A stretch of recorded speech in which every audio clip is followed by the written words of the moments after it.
How to send voice messages on Discord. Hello guys, this is Atticus and welcome back to another tutorial video.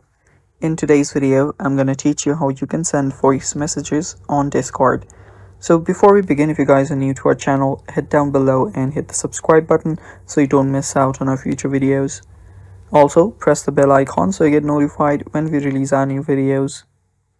Now let's begin. First of all, you need to head over to your App Store to update your Discord to the latest version. So simply search for Discord on your App Store. And after you search for Discord, if you see an update available, tap on update and update the app. After you've updated the app, you can tap on the open button to open up your app. After you've done that, you can then go to any server that you want.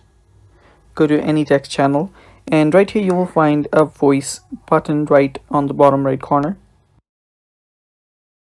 You can start recording your voice. And when you release, you will send a voice message.